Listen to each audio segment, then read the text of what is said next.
शहीद वीर जवानों को देश का नमन और कारगिल वॉर मेमोरियल पर श्रद्धांजलि कार्यक्रम का भी आयोजन है। तो पूरा देश कारगिल विजय दिवस की तैयारियों में जुट गया है और 26 जुलाई 1999 का वो ऐतिहासिक दिन भारतीय सैन्य इतिहास के स्वर्णिम अध्यायों में दर्ज है, जब भारतीय सेना ने अदम्य साहस, पराक्रम और सर्वोच्च बलिदान का परिचय देते हुए कारगिल की चोटियों से पाकिस्तानी घुसपैठियों को खदेड़कर तिरंगा फिर से लहराया था।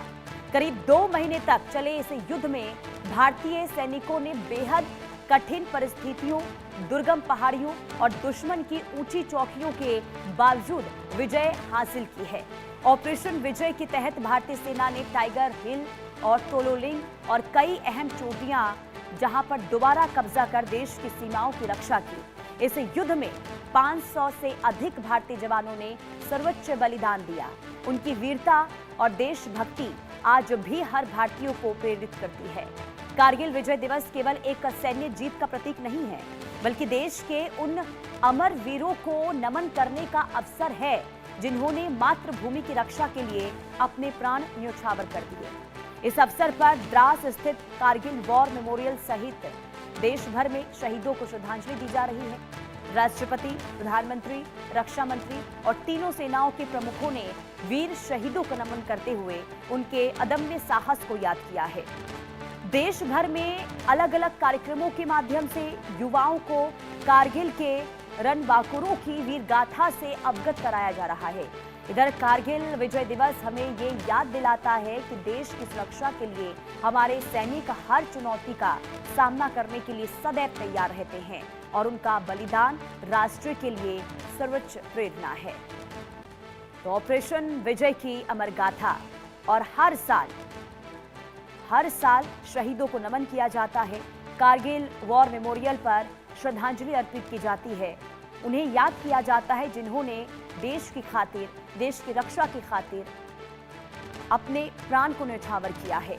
और ऑपरेशन विजय जो 2 महीने चला था, जिसमें सफलता मिली थी और जिस तरीके से यहाँ पर वीर वाकुरों ने यहाँ पर अदम्य साहस दिखाया, उसका नतीजा ये कि एक और युद्ध को फतेह करने में भारत कामयाब हुआ। अमित सिंह, डिप्टी एडिटर, हमारे साथ सीधे कारगिल से लाइव जुड़ चुके हैं। अमित, देखिए, ये दिन जब जब याद किया जाता है तो हर भारतीय का सीना गर्व से चौड़ा हो जाता है, और जब कारगिल दिवस का मौका हो तो क्या तैयारियां और श्रद्धांजलि देने को लेकर किस तरीके से आप, क्योंकि ग्राउंड जीरो पर मौजूद हैं, क्या तस्वीर वहां से देख पा रहे हैं? पुनीता, बहुत शुक्रिया। मैं चाहता हूं दर्शक इन तस्वीरों को देखें और यहाँ पर गूज बम्स पड़ते हैं। पुनीता, यहाँ की हवाओं में शौर्य गाथा है, यहाँ की हवाओं, यहाँ की मिट्टी में आपको वीरता दिखाई देगी। फिलहाल मैं लैमोचिन पॉइंट पे हूं। मेरे ठीक पीछे की जो आप पहाड़ियां देख रही हैं, अभी धुंध है, धूप थोड़ी सी निकली हुई थी। यहीं पर करगिल की जंग लड़ी गई। अभी जो पहाड़ी आपको दिखाई दे रही है धुंध के बीच में, सबसे ऊंचाई पर वो टाइगर हिल है। पुनीता, 18,000 फीट की ऊंचाई पर भारतीय सैनिक वहां पर पहुंचे थे। उन्होंने जंग लड़ी थी। उस वक्त टेंपरेचर -30 डिग्री था। तो जरा सोचिए कि इस वक्त अभी मैं जहां पर हूं, ये 12,000 फीट है। यहां से 6,000 फीट की और ऊंचाई पर 18,000 फीट पर जहां पर ऑक्सीजन नहीं होती, पीने का पानी जम जाता है, आपकी धमनियों में जो रक्त बह रहा है उसका श्राव रुक जाता है। इन पहाड़ियों पर भारतीय सेना ने जंग लड़ी और 84 दिन तक 527 जवान शहीद हुए। 3,000 के आसपास जो जवान थे वो जख्मी हुए।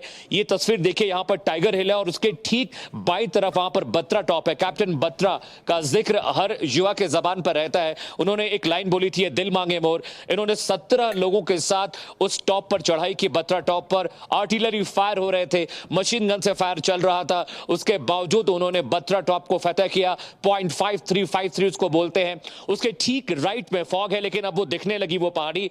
ये राइनो हॉर्न है। राइनो हॉर्न में 16 ग्रेनेडियर्स, इसके अलावा वहां पर 12 JKLI यानी जम्मू कश्मीर राइफल्स के जवान वहां पहुंचे थे और गोरखा रेजिमेंट के लोग थे। राजपुताना राइफल वहां पर था, उन्होंने वहां पर जंग लड़ी। और उसके ठीक राइट में आप आएंगे, बीच में वो जो धुंध दिख रही है, वहां पर एक पहाड़ी है। ये जो इसको तोलोलिंग टॉप कहते हैं, यहां पर ये जंग लड़ी गई। पुनीता, मैं संक्षेप में फटाफट बताऊंगा।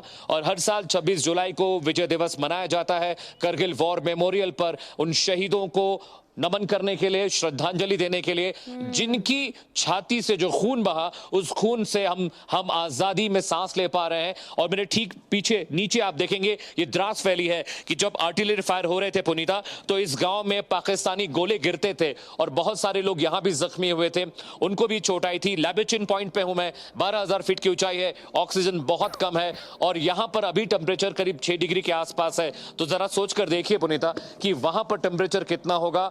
आज का पूरा दिन, अब मेरे पीछे की तस्वीर में दिखाता हूं, करगिल विजय दिवस की शुरुआत हो चुकी है।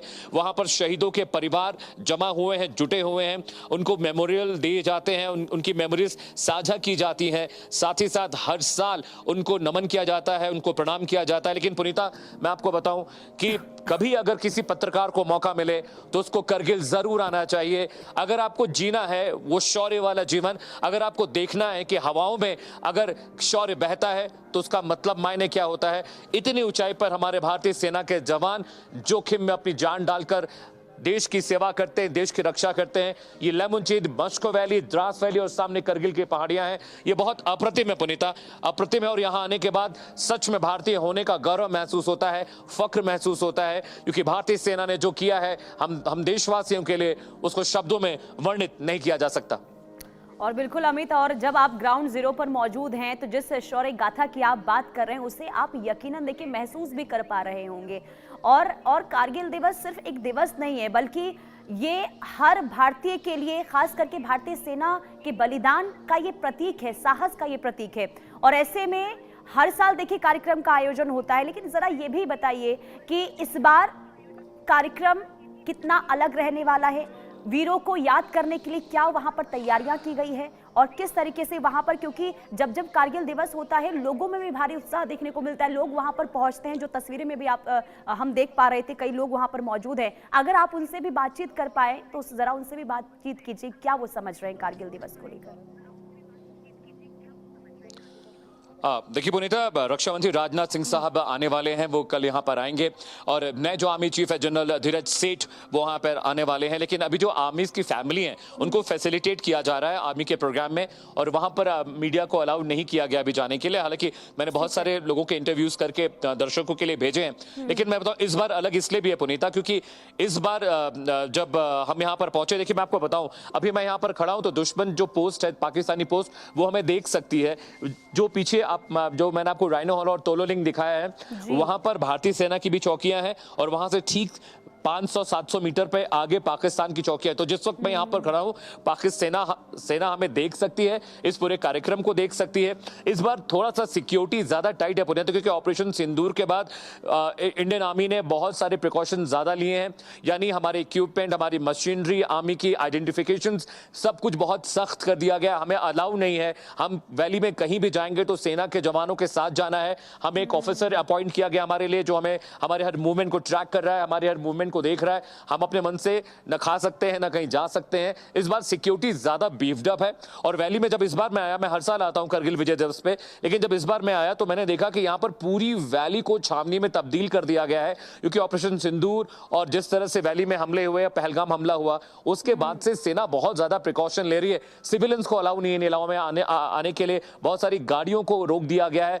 करगिल विजय दिवस 24, 25, 26, 27 ये 4 दिन तक पूरी वैली लॉक रहेगी, द्रास वैली। यहां पर सिविलियंस के आने के लिए मना है, वॉर मेमोरियल बंद होगा, कोई सिविलियन नहीं आ सकता। आर्मी की बहुत हैवी मूवमेंट यहां पर है, 12 ग्रेनेडर्स है, जम्मू कश्मीर राइफल्स है, राजपुताना राइफल्स है, ये तमाम जो आर्मी की विंग्स है, ब्रिगेड यहां पर है और सिक्योरिटी बहुत बीफ्ड अप है। मेरे ठीक नीचे मेरे कैमरा पर्सन दिनेश आपको दिखा भी रहे होंगे, मेरे लेफ्ट साइड में एक नाला बहता आपको दिखाई दे रहा है, मतलब एक ग्लेशियर, ये लाइव ग्लेशियर यहां पर है पुनीता, और 24 घंटे यहां पानी बहता रहता है। ये जो लाइव ग्लेशियर देख रहे हैं, ये मस्को वैली को कनेक्ट करता है और यहां पर भी नीचे, वहां पर भी सेना के लोग हैं, वहां पे आर्मी के लोग डिफेंड कर रहे हैं और बोफोर्स आर्टिलरीज यहां पर इंस्टॉल की गई। उनके लोकेशन मैं आपको नहीं बता सकता, लेकिन आप अगर एक कैमरा पर्सन मेरे दिखाएंगे, एक दृश्य वहां देखिए, वहां पर देखिए आर्मी की व्हीकल आपको खड़ी दिखाई देगी, ठीक नीचे वो मशीन गन के साथ आर्मी जम्मू कश्मीर राइफल्स के जवान वहां पर डिप्लॉयड किए गए हैं। तो बहुत सेंसिटिव है इस बार मामला, क्योंकि जिस तरह से आतंकवादी घटनाएं हुई हैं भारत में पिछले 1 साल में, उसके बाद अनंतनाग में आतंकवादी हमला हुआ जिसमें हमारे जवान शहीद हुए, हेड कांस्टेबल, उसके बाद से बहुत सेंसिटिव ये पूरा मामला हो गया है। है, वैली को भी खाली कराया गया है। तमाम जो आते हैं आउटसाइडर्स, उन सबको मना किया गया कि 4 दिन तक वैली में मूवमेंट नहीं होगी। मेरे ठीक नीचे जो नदी बहती है आप देख रही हैं, ये द्रास नदी है पुनीता, ये द्रास वैली, और ये सीधा नेशनल हाईवे 1 को जोड़ती है और पाकिस्तान और पीओके में भी द्रास रिवर का कुछ हिस्सा बहता हुआ जाता है। तो इस बार सुरक्षा बहुत चाक चौबंद है और अभी मैं कोशिश करूंगा कि कुछ फैमिलीज को मैं लाइव जोड़ पाऊं पुनीता। बिल्कुल। और अमित, क्योंकि देखिए आप जो तस्वीरें यहाँ पर दिखा रहे हैं, सोचिए कि उस समय जब ये युद्ध चल रहा होगा तो कितनी कठिनाइयों का सामना हमारे सैनिक उस वक्त करते हुए नजर आ रहे थे। और यही वजह है कि आज जब इतिहास के पन्नों को पलटा जाता है, 1999 की तारीख को याद किया जाता है, तो हर कोई सहम उठता है। लेकिन जरा ये भी बताइए, क्योंकि देखिए अगर हम आज रक्षा क्षेत्र में बात करते हैं तो कितना बदलाव आप देख पा रहे हैं 1999 के बाद अब की स्थिति में, कितना मजबूत हुआ है भारतीय सेना? देखिए मैंने अगर डिफेंस बजट की बात करें तो 1999 करगिल जब युद्ध हुआ उसके बाद से हमारे बजट, हमारा जो डिफेंस का बजट है वो कई गुना बढ़ गया है। Arms, ammunition, artilleries, defence experiments हमारे बहुत हुए हैं। डीआरडीओ ने बहुत सारे, चाहे हमारा ब्रह्मोस एयर डिफेंस सिस्टम हो, नाग हो, त्रिशूल हो, पृथ्वी हो, अग्नि हो, ये हमारे पास मिसाइल डिफेंस सिस्टम है। इसके अलावा ब्रह्मोस हमने इंडिजिनस तरीके से रशिया के साथ मिलकर बनाया है। अस्त्र हमारा एक नया वेपन सिस्टम है, एयर डिफेंस सिस्टम, जो एयर टू एयर मार करता है, वो दुनिया भर के देश हमसे खरीदना चाह रहे हैं। राफेल, सुकोई, मिराज, मैक 21 जैसे जो विमान है वो हमारे हमने कमीशन किए हैं। इसके अलावा बहुत सारे फ्रिगेट्स जैसे आईएनएस विक्रमादित्य, आईएनएस विराट हमारे पास है जो समंदर की निगरानी करता है। इसके अलावा हमने अपनी आर्मी को बहुत मॉडर्नाइज किया है, क्योंकि 1999 से अब तक में हमारी आर्मी का फूड, उनके कपड़े, उनके गियर्स, उनके शूज, क्योंकि ये बहुत खतरनाक ट्रेन है पुनीता। सोचिए कि हम सांस नहीं ले पा रहे हैं जबकि हम 12,000 फीट पर हैं। 18,000 फीट पर बिना ऑक्सीजन सिलेंडर के हमारे सैनिक वहां पर रहते हैं 24 घंटे, यानी एक जो पोस्ट होती है वो 15 डेज की होती है। 15 दिन के लिए वहां पर आर्मी जाती है, फिर 15 दिन के बाद उनकी शिफ्ट चेंज होती है। वो देखिए हेलीकॉप्टर आपको वैली में दिखाई देगा जो सर्वेलांस कर रहा है पुनीता। अगर मेरे कैमरा पर्सन आपको जूम करके दिखाएं तो जिस वक्त हम ये कार्यक्रम कर रहे हैं वहां पर इंडियन आर्मी के हेलीकॉप्टर वैली में सॉर्टीज कर रहे हैं। सॉर्टीज का मतलब वो चक्कर लगाते हैं, उस इलाके की निगरानी करते हैं। ड्रोन भी डिप्लॉय किए गए हैं पूरी वैली की निगरानी करने के लिए।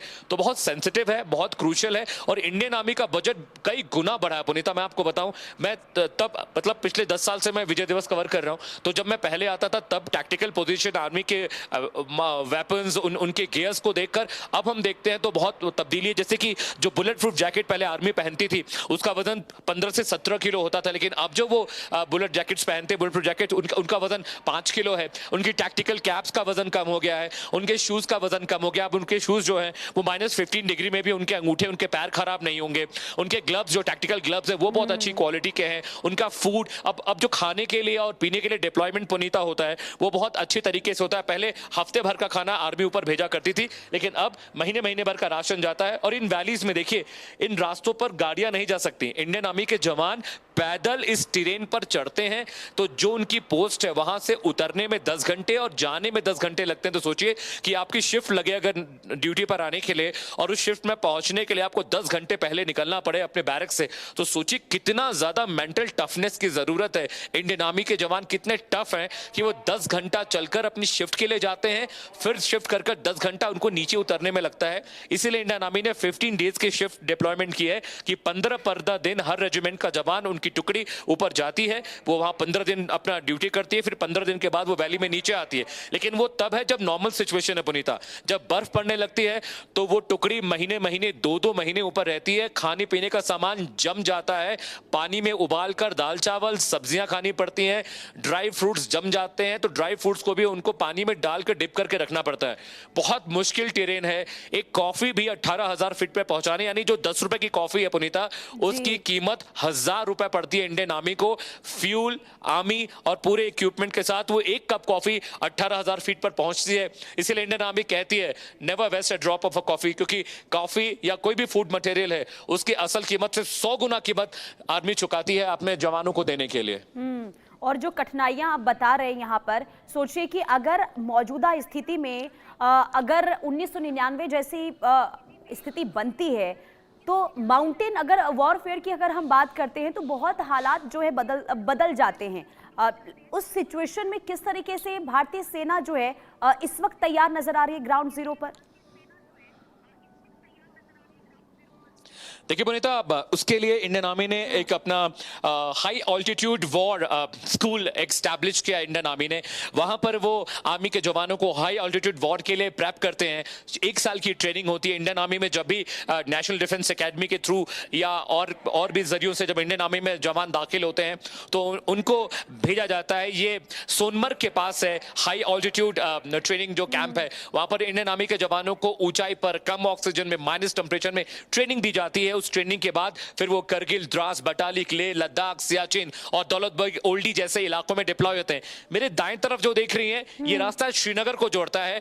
नेशनल हाईवे 1 से ये श्रीनगर की टेरेन है और हिमालयन रेंज कही जाती है पुनीता। ये जो पहाड़ियां आपको दिख रही हैं ये हिमालयन पहाड़ियां हैं। बहुत टफ होती है, ड्राई पहाड़ियां हैं। हरियाली बहुत कम होती है, बहुत शुष्क यहाँ पर मौसम होता है, ड्राइनेस बहुत होती है। अगर आप पानी लगातार नहीं पीते रहेंगे तो बिना धूप बिना गर्मी के भी आप डिहाइड्रेट हो सकते हैं और आपकी मौत हो सकती है। मेरे लेफ्ट साइड में जो आप ट्रेन देख रहे हैं ये ट्रेन लेह, लद्दाख, दौलतबेग ओल्डी को जोड़ता है। इस साइड का पूरा इलाका ये द्रास का, बटालिक का इलाका है। तो इतनी ड्राई पहाड़ियां आप तस्वीरों में भी देख रहे होंगे पुनीता। पहाड़ी पर हरियाली नहीं के बराबर है, ड्राइनेस होती है, बहुत सूखा मौसम होता है। आपको लगेगा कि धूप नहीं है, गर्मी नहीं है, ठंड है, उसके बावजूद आप गर्मी से ज्यादा डिहाइड्रेट होते हैं इन सूखी पहाड़ियों में। इसीलिए इंडियन आर्मी हमेशा यहाँ आने वाले लोगों को कहती है कि keep having lot of water, don't run, don't eat heavy, don't drink, don't smoke, क्योंकि यहां पर आने के बाद आपकी बॉडी अलग तरीके से रिएक्ट करती है। Gravity is very different. यहां पर ग्रेविटी बहुत डिफरेंट है पुनीता। यहां पर सांस लेना भी एक तरह से बहुत ताकत लगती है। ऐसा लगता है कि आप ऑक्सीजन को खींच रहे हैं, पिक कर रहे हैं, उसके बाद आप उसको फ्री कर रहे हैं। तो जहां पर सांस लेना दुर्गम है वहां पर इंडियन आर्मी 30 किलो 40 किलो के टैक्टिकल गियर के साथ ऊपर चढ़ती है, उतरती है, कॉम्बिंग करती है, सर्च ऑपरेशंस करती है, सॉर्टीज करती है। तो ये बहुत मुश्किल है। तस्वीरों में देखकर शायद ये वादियां सुंदर बहुत लगती है पुनीता कि बहुत हरियाली है, झरने हैं, पहाड़ है, लेकिन असल दिक्कत पुनीता तब होती है जब आपको यहाँ पर काम पे लगा दिया जाता है। मौसम 1 सेकंड में बदलता है। जब से मैं लाइव कर रहा हूं इस 10 मिनट के अंदर मौसम 4 बार बदला। बारिश हो रही थी, धुंध हुई, धूप हुई, फिर ठंडी हवाएं चलने लगी, फिर से धुंध हुई है। तो सोचिए जहां पर इतना अनएक्सपेक्टेड वेदर है पुनीता, वहां पर सर्वाइव करना आर्मी के लिए, लोगों के लिए बहुत it's a very tough job to be here. बिल्कुल। और जो कठिनाइयां लगातार देखिए अब इस वक्त आप दर्शकों के सामने रख रहे हैं, लेकिन अगर हम 1999 में एक बार फिर से जाते हैं, हमें जरा बताइए टाइगर हिल या फिर टोटोलिंग जैसी चोटियों पर अगर जीत फतेह हुई थी तो कैसे युद्ध की रणनीति पूरी बदल गई थी, जरा इसके बारे में एक बार विस्तार से बताइए, क्योंकि ये भी समझना दर्शकों के लिए बहुत ज्यादा जरूरी हो जाता है। देखिए पुनीता, मैं आपको बताऊं, फर्ज करिए मेरे कैमरा पर्सन ऊपर खड़े हैं, मैं नीचे खड़ा हूं, ठीक है। तो जब जंग शुरू हुई पुनीता तो हमारी आर्मी नीचे थी, क्योंकि जो पाकिस्तानी सेना की पोजीशन थी वो ऊपर थी, वो ऊपर से हमें देख पा रहे थे। और इंडियन आर्मी के लिए मुश्किल ये थी कि आपको नीचे से ऊपर चढ़ना है और अपने दुश्मनों को निशाने पर रखना भी था। तो मुश्किल ये थी कि इंडियन आर्मी के हेडशॉट्स थे पाकिस्तानी आर्मी के पास, वो हमारे भारतीय सैनिकों के सिर में गोली मारते थे ऊपर से, क्योंकि हम बहुत नीचे थे। जैसे कि मैंने आपको बताया 80,000 फीट की ऊंचाई थी और वो 12,000 फीट पे थे। अब मैं यहां पर हूं, अब मैं ऊपर आ रहा हूं। देखिए अगर मैं ऊपर चढ़ रहा हूं पुनीता तो इट्स वेरी डिफिकल्ट टेरेन, क्योंकि मैं दुश्मन को ऊपर से देख रहा हूं। जिससे पहले कि मैं रिएक्ट करूंगा, दुश्मन हमको लगातार देख रहा है, वो हमसे पहले रिएक्ट करता है। और इसीलिए हमने 527 जवानों को पुनीता खोया। 2 बातें और बहुत मुश्किल थी कि सेना जब ऊपर चढ़ रही थी तो आर्टिलरी वेपन्स को भी कैरी कर ले जाना, कोई रास्ता नहीं, कोई सड़क नहीं, सिर्फ सूखे चट्टान। और ऐसा नहीं कि वहां पर बहुत प्लेन टेरेन था कि आप खींच के आर्टिलरी वेपन्स को ऊपर ले जा रहे हैं। पहाड़ियां, गड्ढे, पत्थर, तो आपको अपनी आर्मरी भी ऊपर ले जानी है, आपको सैनिकों को भी ले जाना है। तो बहुत मुश्किल ट्रेन था कि आप ऊपर चढ़ रहे हैं, दुश्मन आपको देख रहा है, आप नीचे आ रहे हैं, दुश्मन आपको देख रहा है, आप पीछे भागेंगे आपकी पीठ में गोली लगेगी, आप ऊपर जाएंगे आपकी छाती पे, आपके सिर में गोली लगेगी।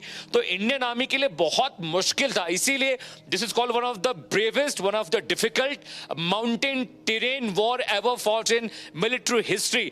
भारतीय मिलिट्री हिस्ट्री या वर्ल्ड मिलिट्री हिस्ट्री में कभी भी इतना खतरनाक जंग नहीं लड़ी गई और इसीलिए इंडियन आर्मी के सानी पूरी दुनिया मानती है 18,000 feet -30 temperature, no food no water, सिर्फ आप अपने टैक्टिकल गियर्स में हैं, ऊपर चढ़ रहे हैं। तो ये भारतीय सेना, इंडियन डीएनए की ये ताकत है कि वो इतने मुश्किल टेरेन में वॉर करते हैं।